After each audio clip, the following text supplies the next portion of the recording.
अऊज़ु बिल्लाहि मिनश शैतानिर रजीम। बिस्मिल्लाहिर रहमानिर रहीम। तहा, हमने ये कुरान तुम पर इसलिए अवतरित नहीं किया है कि तुम मुसीबत में पड़ जाओ। ये तो एक याद दहानी है हर इस व्यक्ति के लिए जो डरे। उतारा गया है उस सत्ता की ओर से जिसने पैदा किया है जमीन को और बुलंद आसमानों को। वो करुणामय स्वामी जगत के राज्य सिंहासन पर विराजमान है। मालिक है उन सब चीजों का जो आसमानों और जमीन में हैं और जो जमीन और आसमान के बीच हैं और जो मिट्टी के नीचे हैं। तुम चाहे अपनी बात पुकार कर कहो, वो तो चुपके से कही हुई बात बल्कि उससे बढ़कर छिपी बात भी जानता है। वो अल्लाह है, उसके सिवा कोई पूज्य नहीं, उसके लिए सर्वोत्तम नाम है। और तुम्हें कुछ मूसा की खबर भी पहुंची है, जबकि उसने एक आग देखी और अपने घर वालों से कहा कि तनिक ठहरो, मैंने एक आग देखी है, शायद कि तुम्हारे लिए एक आध अंगारा ले आऊं या उस आग पर मुझे मार्ग से संबंधित कोई रहनुमाई मिल जाए। वहां पहुंचा तो पुकारा गया, ऐ मूसा, मैं ही तेरा रब हूं, जूतियां उतार दे, तू पवित्र घाटी तूवा में है और मैंने तुझको चुन लिया है। सुन, जो कुछ प्रकाशना यानी वही की जाती है, मैं ही अल्लाह हूं, मेरे सिवा कोई पूज्य नहीं है, अतः तू मेरी बंदगी कर और मेरी याद के लिए नमाज कायम कर। क़यामत की घड़ी जरूर आने वाली है, मैं उसका समय छिपाए रखना चाहता हूं ताकि हर जीव अपने प्रयास के अनुसार बदला पाए। अतः कोई ऐसा व्यक्ति जो उस पर ईमान नहीं लाता और अपने मन की इच्छाओं का गुलाम बन गया है, तुझको उस घड़ी की चिंता से न रोक दे, नहीं तो तू तबाही में पड़ जाएगा। और ऐ मूसा, ये तेरे हाथ में क्या है? मूसा ने जवाब दिया, ये मेरी लाठी है, इस पर टेक लगाकर चलता हूं, इससे अपनी बकरियों के लिए पत्ते झाड़ता हूं और भी बहुत से काम हैं जो इससे लेता हूं। कहा, फेंक दे इसको मूसा। उसने फेंक दिया और यकायक वो एक सांप थी जो दौड़ रहा था। कहा, पकड़ ले इसको और डर नहीं, हम इसे फिर वैसा ही कर देंगे जैसी ये थी।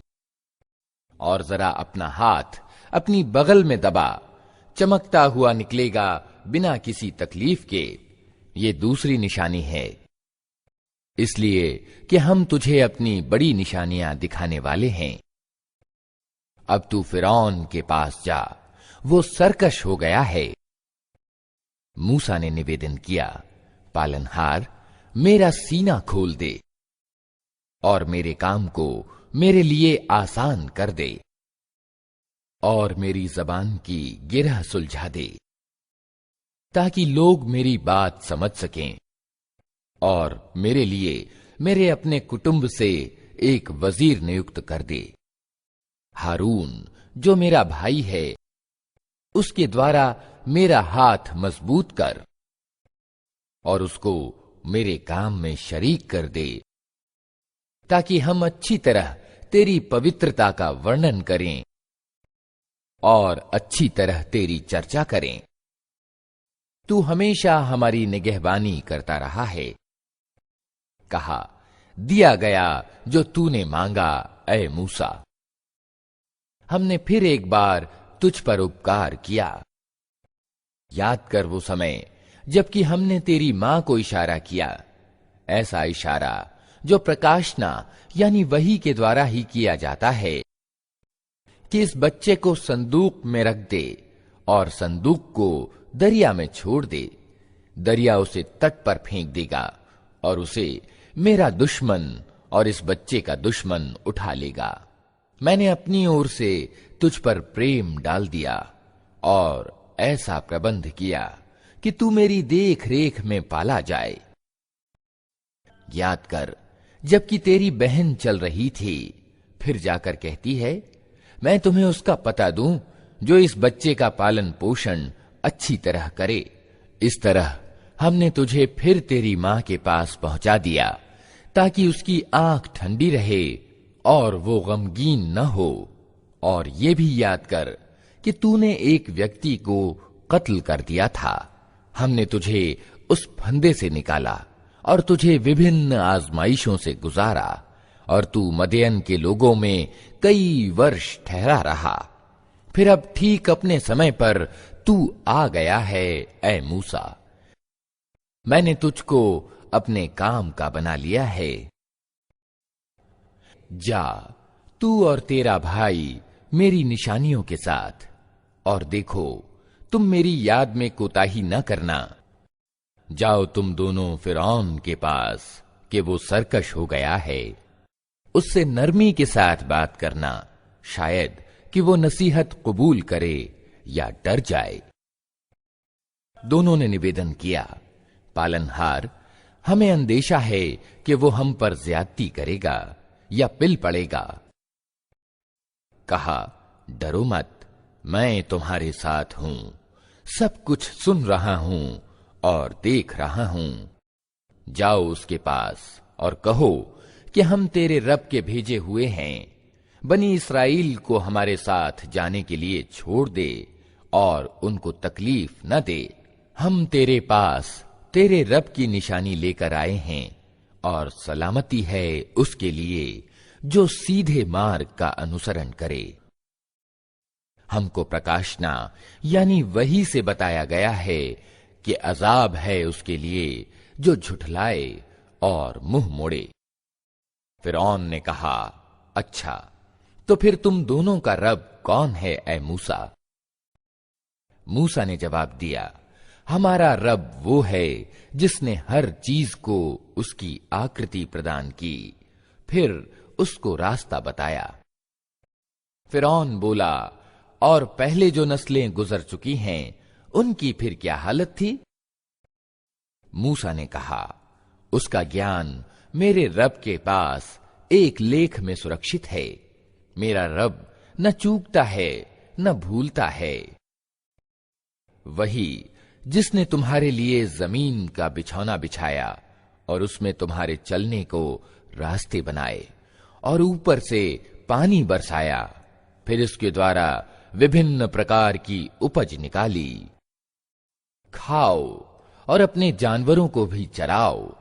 यकीनन इसमें बहुत सी निशानियां हैं बुद्धि रखने वालों के लिए। इसी जमीन से हमने तुमको पैदा किया है, इसी में हम तुम्हें वापस ले जाएंगे और इसी से तुमको दोबारा निकालेंगे। हमने फिरौन को अपनी सभी निशानियां दिखाईं, मगर वो झुठलाए चला गया और न माना। कहने लगा, ऐ मूसा, क्या तू हमारे पास इसलिए आया है कि अपने जादू के बल से हमको हमारे देश से निकाल बाहर करे? अच्छा, हम भी तेरे मुकाबले में वैसा ही जादू लाते हैं। तय कर ले कब और कहां मुकाबला करना है। न हम इस प्रस्ताव से फिरेंगे, न तू फिरना। खुले मैदान में सामने आ जा।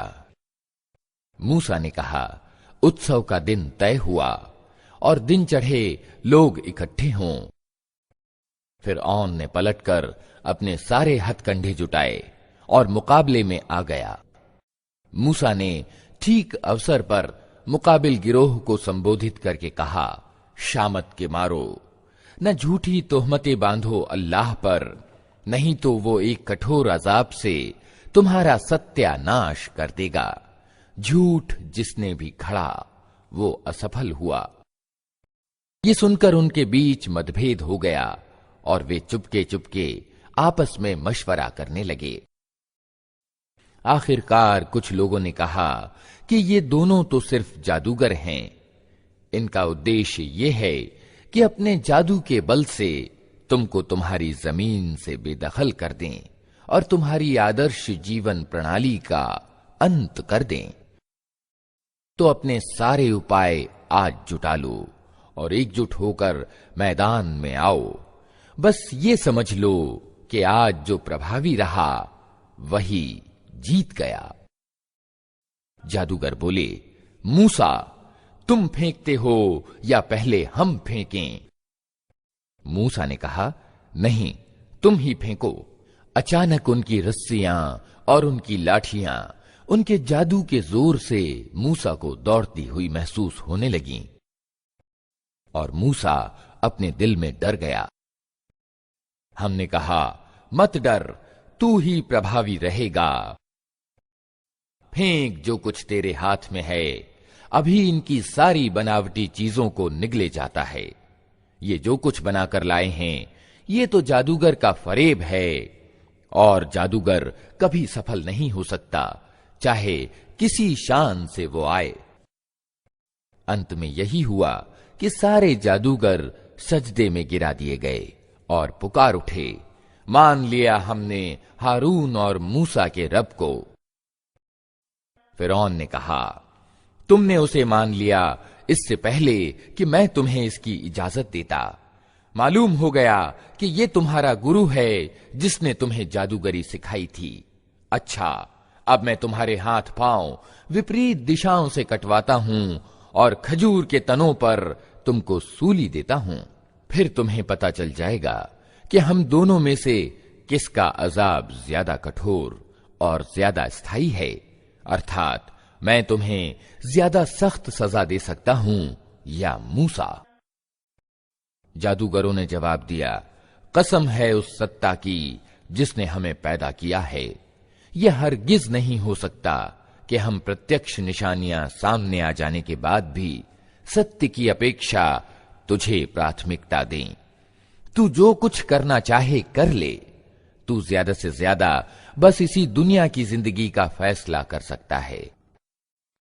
हम तो अपने रब पर ईमान ले आए ताकि वो हमारी खताओं को माफ कर दे और इस जादूगरी से जिस पर तूने हमें मजबूर किया था माफ कर दे। अल्लाह ही अच्छा है और वही बाकी रहने वाला है। वास्तविकता यह है कि जो अपराधी बनकर अपने रब के सामने हाजिर होगा उसके लिए जहन्नम है जिसमें ना वो जिएगा न मरेगा, और जो उसके सामने ईमान वाले यानी मोमिन के रूप में हाजिर होगा जिसने अच्छे काम किए होंगे, ऐसे सब लोगों के लिए ऊंचे दर्जे हैं।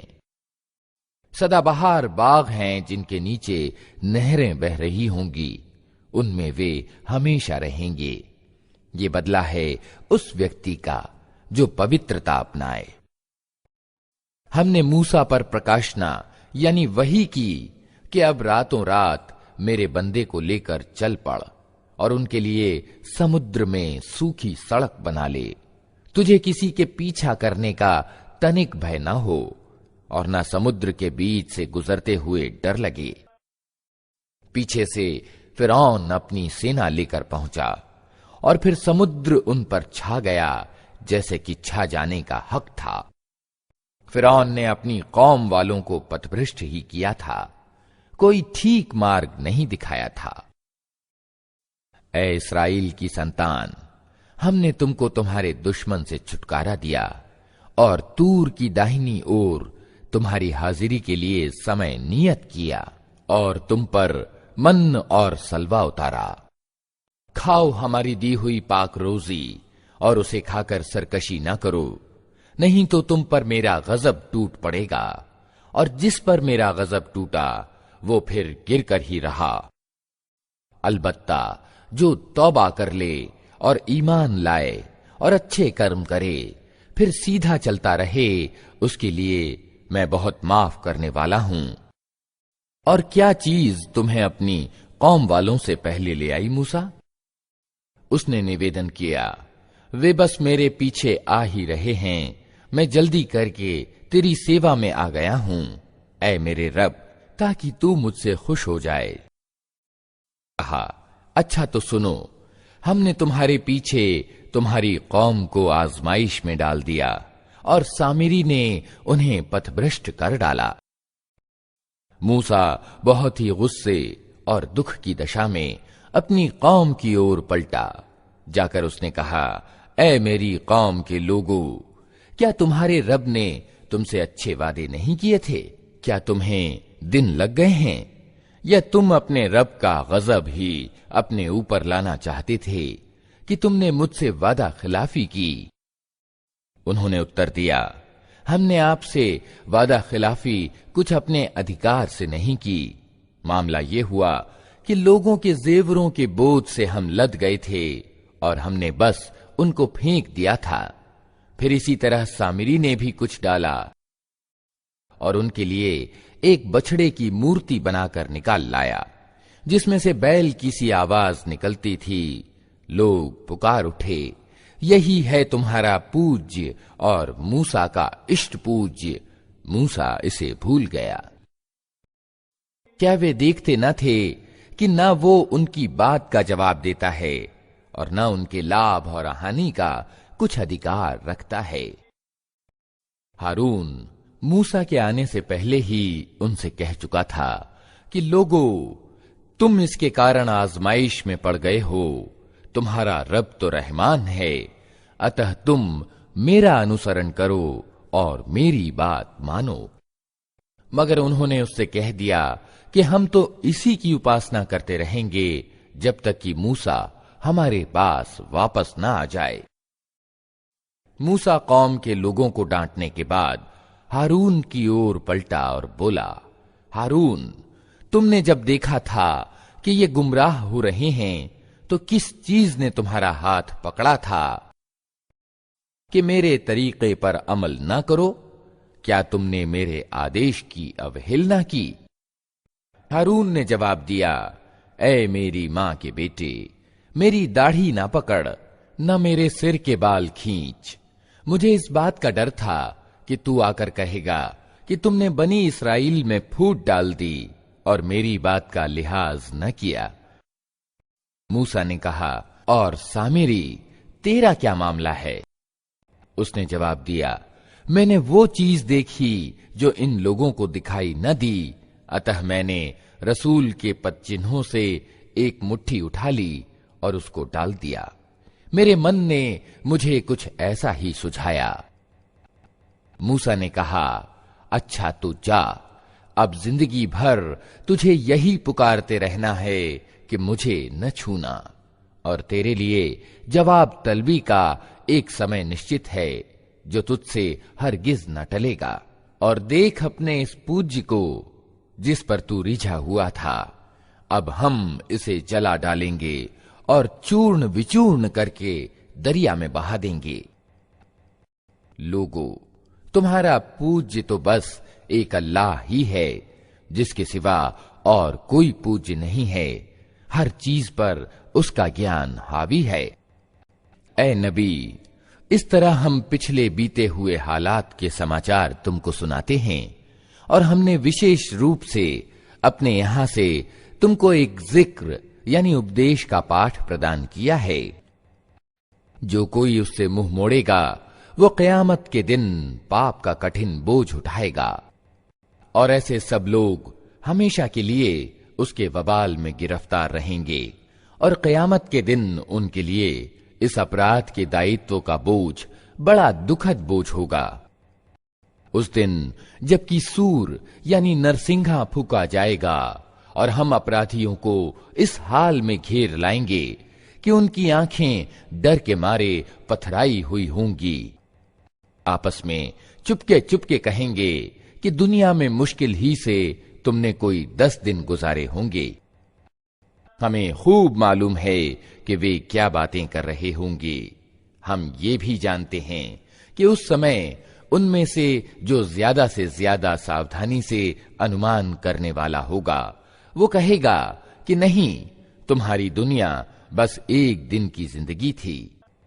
ये लोग तुमसे पूछते हैं कि आखिर उस दिन ये पहाड़ कहां चले जाएंगे? कहो कि मेरा रब इनको धूल बनाकर उड़ा देगा। और जमीन को ऐसा समतल चटियल मैदान बना देगा कि उसमें तुम कोई बल या सलवट न देखोगे।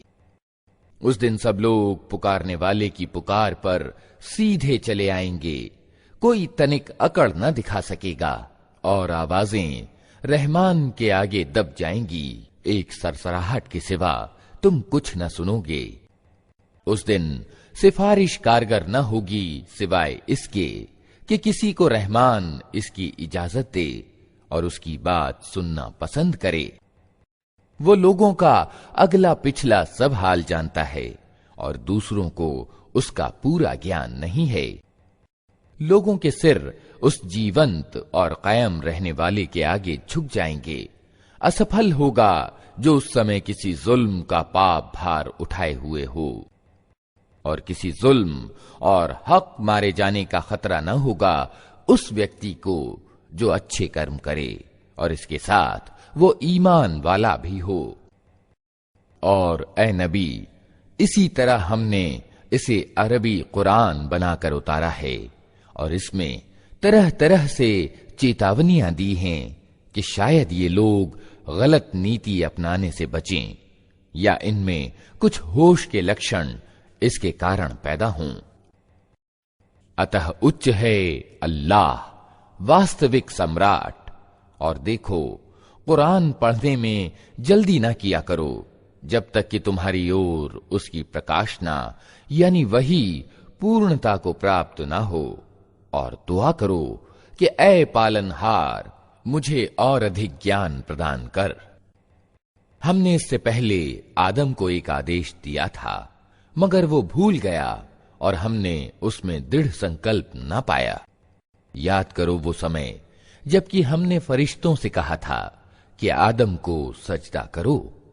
वे सब तो सजदा कर गए, मगर एक इब्लीस था कि इनकार कर बैठा। इस पर हमने आदम से कहा कि देखो, ये तुम्हारा और तुम्हारी बीवी का दुश्मन है। ऐसा न हो कि ये तुम्हें जन्नत से निकलवा दे और तुम मुसीबत में पड़ जाओ। यहां तो तुम्हें ये सुख सुविधाएं प्राप्त हैं कि न भूखे नंगे रहते हो, न प्यास और धूप तुम्हें सताती है। लेकिन शैतान ने उसको फुसलाया और कहने लगा, आदम, बताऊं तुम्हें वो पेड़ जिससे हमेशा की जिंदगी और अपतनशील राज्य प्राप्त होता है। आखिरकार दोनों पति पत्नी उस पेड़ का फल खा गए। नतीजा ये हुआ कि तुरंत ही उनके गुप्तांग एक दूसरे के आगे खुल गए और लगे दोनों अपने आप को जन्नत के पत्तों से ढांकने। आदम ने अपने रब की नाफरमानी की और सीधे रास्ते से भटक गया। फिर उसके रब ने उसे चुन लिया और उसकी तौबा कबूल कर ली और उसे मार्ग दिखाया और कहा, तुम दोनों फरीक अर्थात इंसान और शैतान यहां से उतर जाओ। तुम एक दूसरे के दुश्मन रहोगे। अब अगर मेरी ओर से तुम्हें कोई मार्गदर्शन पहुंचे तो जो कोई मेरे उस मार्गदर्शन का अनुपालन करेगा वो न भटकेगा न दुर्भाग्यग्रस्त होगा, और जो मेरे जिक्र यानी उपदेश पाठ से मुंह मोड़ेगा उसके लिए दुनिया में संकीर्ण जिंदगी होगी और कयामत के दिन हम उसे अंधा उठाएंगे। वो कहेगा, पालनहार, दुनिया में तो मैं आंखों वाला था, यहां मुझे अंधा क्यों उठाया? अल्लाह कहेगा, हां, इसी तरह तू हमारी आयतों को जबकि वे तेरे पास आई थीं तूने भुला दिया, उसी तरह आज तू भुलाया जा रहा है। इस तरह हम सीमा से आगे निकलने वाले और अपने रब की आयतों को न मानने वाले को दुनिया में बदला देते हैं, और आखिरत का अजाब तो ज्यादा कठोर और ज्यादा स्थायी है। फिर क्या इन लोगों को इतिहास की इस शिक्षा से कोई मार्ग न मिला कि इनसे पहले कितनी ही कौमों को हम तबाह कर चुके हैं, जिनकी बर्बाद बस्तियों में आज ये चलते फिरते हैं। वास्तव में इसमें बहुत सी निशानियां हैं उन लोगों के लिए जो ठीक समझ रखने वाले हैं। अगर तेरे रब की ओर से एक बात पहले निश्चित न कर दी गई होती और मोहलत की एक अवधि नियत न की जा चुकी होती तो जरूर इनका भी फैसला चुका दिया जाता।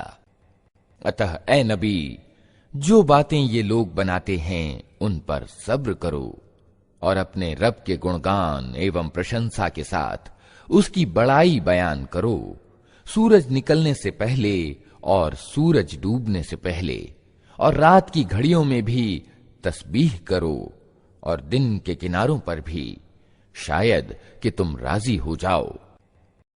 और निगाह उठाकर भी ना देखो दुनिया की जिंदगी की उस शान शौकत को जो हमने इनमें से विभिन्न तरह के लोगों को दे रखी है।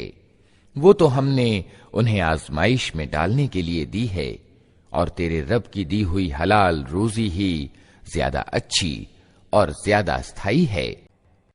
अपने घर वालों को नमाज के लिए कहो और खुद भी उसके पाबंद रहो।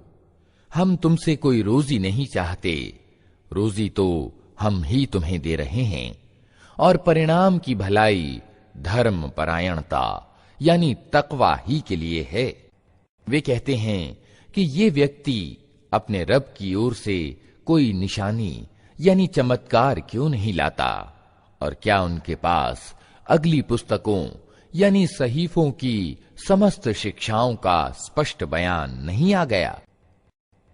अगर हम उसके आने से पहले इनको किसी अजाब से तबाह कर देते तो फिर यही लोग कहते कि ऐ हमारे रब, तूने हमारे पास कोई रसूल क्यों न भेजा कि अपमानित और तिरस्कृत होने से पहले ही हम तेरी आयतों का अनुपालन कर लेते। ऐ नबी, उनसे कहो हर एक अंजाम के इंतजार में है, अतः अब इंतजार करो, जल्द ही तुम्हें मालूम हो जाएगा कि कौन सीधे मार्ग पर चलने वाले हैं और कौन मार्ग पाए हुए हैं।